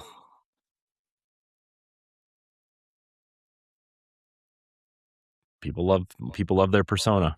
Let's keep moving. Let's keep moving. No, Persona 5 Royal is a good game, but I feel like maybe this is why they've redone Persona 4 so many times. I think that kind of killed it. Cause I think Persona 4 set the standard for Persona games. Yeah, well, Persona 4 is coming back soon too, LeRon. So, let's see. Where was I? Oh, number 6, God of War. PS4. Mm-hmm. I respect that. It's a little high. You think it's a little high? I don't like the new God of War games. Oh, that's right. You don't. I think they're. I mean, I like them. I don't love them. Well, aren't you glad for the trilogy remake? I am. Or the original remake, because technically the trilogy remake is 4 games, not 3. I mean, the quote unquote trilogy remake is like 6 games. 6 games. Because are they doing the PSP games? They got to do the PSP games too, right? Yeah, you got to do the PSP games. You got to do Ascension. Yeah. I mean, heck, throw the dumb like flip phone mobile game in there. Played T9 word God of War. T9. I bought that game. That was the first mobile game I ever bought. Was God of War. I forget what it was called, but it was a side-scrolling pixel art hack and slash game that you played with the keyboard on a T9 word flip phone. Wasn't very good, but it was God of War, so I played it. All right, where am I? Number 5, Hades 2. Damn. I know. Maybe I need to play Hades 2. Like I'm not in a hurry to play Hades 2. Where Hades got its point on the list though, I respect that. But maybe I need to play Hades 2. Yeah, I feel like mechanically people like Hades 2 better, but I feel like people like Hades 1 more in more ways than 1. All right, number 4, Elden Ring. It's on here twice. Elden Ring should not be in the top 5. Top 10, yeah. Wait, hold on. Before I make okay, so you're gonna anger a lot of FromSoft fans. I probably am. We already angered them at one point. Here's my thing though. And I think everybody should pay attention to when I say this. Games that are just hard for no reason should not be garnering the scores that they get. Can I say something controversial, LeRon? Sure. I don't think From Software games are that hard. I'm not gonna say From Software games are that hard. I love it. Armored Core Fires Rubicon. I think the difficulty. Okay, I should say I don't think the From Software Souls games are hard. I haven't played played Fires of Rubicon or I haven't played Armored Core in a long time. But I think if you're impatient, that's what makes it hard. Mm-hmm. And once you learn that you need to be patient, then the game just becomes infinitely easier, in my opinion. Here's the question then, because that difficulty is there to pad time. If let's say we decrease the difficulty of that game, how long would the game take to beat? Let's see. I beat Bloodborne in like 20 hours. So I don't know, 15. You think? 18? I don't know. I also played that game with Matthew Kiel. I think it'd be shorter. I think it'd probably be 12 hours. Maybe it would. I don't know. I played through it once and I was like, okay, that's enough. And by the way, this is not me bitching about games that are they're just soul crushingly hard. Like shit. I played the Ghosts and Goblins series, you know. I played Ninja Gaiden on NES. I know a hard game when I play one. I can actually brag and boast to my friends that I actually beat like Ghouls and Ghosts in the arcade with $2. Jeez. I mean, if you beat any arcade game in the 80s and 90s, you're No. This is an adult. Well, I mean, like any like the you mean games from that era. From that Yeah. era. Yeah. Like there was a vintage arcade out here in Virginia Beach. And like, I think I've been there. It was there the last time I was there too, I think. You've been to Virginia Beach? Yeah, I've been there a few times. Flipper McCoy's. That's the name of the place. Yeah. Yep. Yeah, it's no longer a vintage arcade. They basically became they're still Flipper McCoy's, but they're basically a Dave and Buster's now. Dang, really? They have all that bullshit arcade games in there now. I don't like that. Yeah. Dang. All right. Yeah, but I beat Ghouls and Ghosts with $2. Dang. That's crazy. Yeah. Remember the first time you played it and you finally beat it with like $50 of quarters and then you realize you have to start over, like the game continues. Yeah. Because you know what, I beat Ghouls and Ghosts ever before I beat Ghosts and Goblins, so I didn't know about the re-loop. Yeah. And then heaven forbid you re-loop and you didn't get the part where you had to get like the special weapon. Yeah. Because you have to loop it again. As a matter of fact, they won't even let you get to the final stage if you don't have the weapon in hand. Yep, you're screwed, and you can't do anything about it except pop more quarters in. Oh man, Capcom was on one back in those days. Yeah, Capcom, man, they know what they're doing though. Let's be honest, they've been hitting quite a bit lately. I'm a big fan of Capcom. So. All right. Not Capcom. Number 3 is Grand Theft Auto 4. 4? Not 5? 4? 4. Weird. That game had a lot of mod support and a lot of like weird, fun mod support, I think. Shit, where the hell is 5? Not on the list. Grand Theft Auto 5 is number 23. I'm looking at the list now. Grand Theft Auto 5 is number 23. Grand Theft Auto Clair Obscur Expedition is 24. Okay. All right. Let's do the last 2 and then I'm looking at the top 40 and I'm going to tell you some games I think should actually have replaced some of these games in the top 20. Okay. All right, number 2, Red Dead Redemption 2. Man, somebody has a hard on for Rockstar. Wow, a game from 2019 is ranked number 2? I mean, a game from 2023 is number 1. You're right. Well, the 2023 is more recent than 2019. Okay, 2019 feels like that was 10 years ago. The way my brain is with video games. I mean, it was 7 years ago. Oh, we're rounding up, right? Oh, gross. Yeah. Okay. All right. So I'm just going to rattle off a few games here. These are games that are ranked number 21 through 40. Nier Automata is 39. Celeste is 36. Balatro is 34. Disco Elysium is 32.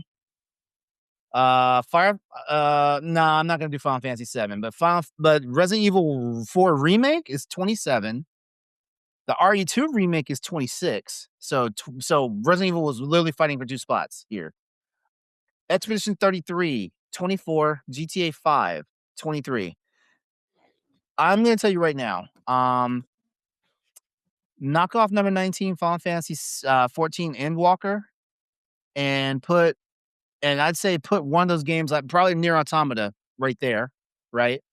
Let me see, Half-Life Alyx. I feel like Half-Life Alyx should not be 15, and what should be 15 should have probably been Clair Obscur Expedition 33. Where are the classic games, man?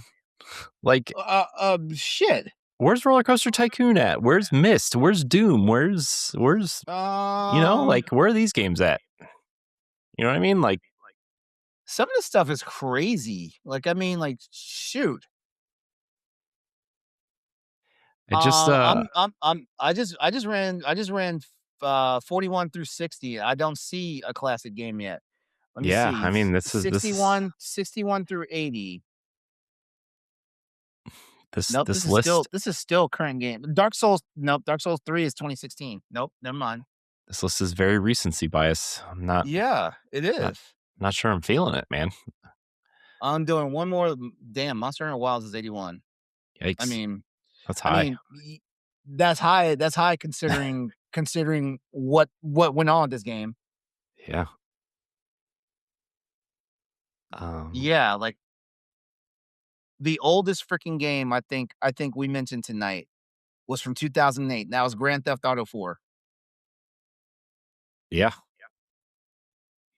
Yeah, like I'm gonna do yeah. So I literally went through everything to number 100, and there's nothing older than GTA 4. Jeez. It's crazy.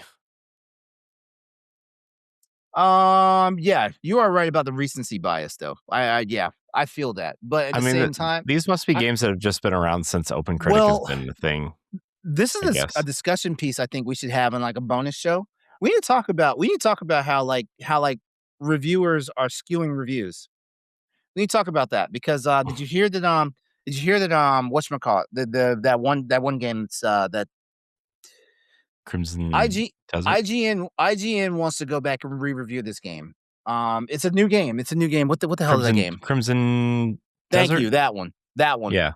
Well, they patched it like 4 times in one day or something Yeah, and ridiculous. now they want to go back and now IGN wants to go back and re-review it, and I'm like, Well, they've been re-reviewing games for a long time though. well, They do that. I respect re-reviewing a game like, like in a post-mortem, like Mhm. once the game has lived its life cycle, it's made all the sales it's gonna make and all that stuff. Like, I would love to come back and like, like you know what? I might do a post-mortem Monster Hunter Wilds once the expansion comes out, you know. But yeah, like you don't just retroactively like because like remember like reviews damn near every review is given off of based off of a review copy or an early access copy. Mhm. You know, that's why like we haven't put out a review yet for Marathon because we were waiting. We're waiting for the content they told us we need to wait for. Yeah, I mean, it's that content's out now. It's really hard to get to. Um, Yeah. which Josh is thank God Josh plays this game all the time because like he's already gotten in and done it. He's like Mhm. almost done with his review. I gotta send it in. But But basically, but basically, what I'm saying is that you shouldn't be re-reviewing a damn game like like within a month of the release. Like you need to stand on what you said, like mhm. because that's like it's like it's like giving forgiveness for something, like if there was a like I'm not going to forgive Monster Hunter Wilds for the condition it launched in for PC. I'm not going to forgive that, but I can definitely turn around later and do like a post launch review. Now the Mhm. game is in a different state, and that's Capcom's fault because it took damn near a year for them to basically make the game playable, even for people with high end systems. And I consider myself someone who has a high end PC. Yeah, I that's don't that. I don't have a 5090 in my system, but shit, I do have a 40 series Well, graphics that's your card. problem. You don't have a 5090. I'm not trying to spend $2,600 You for a don't have damn two graphics card. 5090s to run DLSS 5. Come on. Yeah. But there's also other things cuz like even playing this game at like what I'm going to call crushed settings. Like I Mhm. still had to turn FrameGen on to not have it stutter and FrameGen that's a topic for another show. All right. Speaking of other shows, we're gonna get on out of here and prepare for the next one. So everybody out there, thank you so much for watching or listening to this episode of the Boss Rush Podcast. Remember, you can find us live on Wednesday nights. You can find us on podcast services and on YouTube on Mondays. LeRon, thank you for your time tonight, as always. It's Uh, always fun. I have some ideas, LeRon, now that we're kind of driving the train, as they say. I got some fun ideas, I think, Okay. that we can try because we're, you know, I want to talk about some tech. I want to talk about Hey, some you know. Hey, this is you and me now. We can do whatever the hell we want. Yeah, it's true. It's true.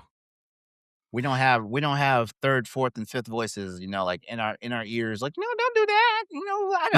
I don't want to do that. No, that doesn't sound fun. No, it's fun to us. It's true.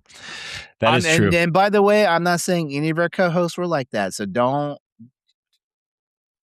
Jeez, you're gonna get us in trouble, LeRon. No, I'm not. No, I'm not.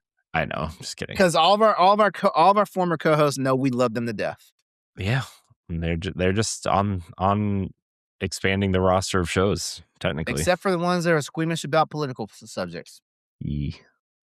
Y'all are wusses. Oh boy. Yeah. Oh, I can't wait to wake up tomorrow morning to my DMs. Oh, yikes. Maybe I'll be in there. You're never in there the way I want. I know. Sorry, LeRon. Anyways, you can support us on Patreon, patreon.com/Boss Rush Network. Subscribe to us on YouTube. Check out our other shows. Check out our website, bossrush.net. Check out a lot of great content there. And yeah, that's all we got. Thank you so much for watching and or listening. Until next time, we love you. Goodbye. So long. If you want to see how you can become a Patreon producer, head on over to patreon.com/Boss Rush Network. The Patreon producers for this month are Adriel Munger, Francisco Santillan, Austin Campbell, Celeste Roberts, Christian S., and Fitzpatrick. Thanks for your continued support of the Boss Rush Network.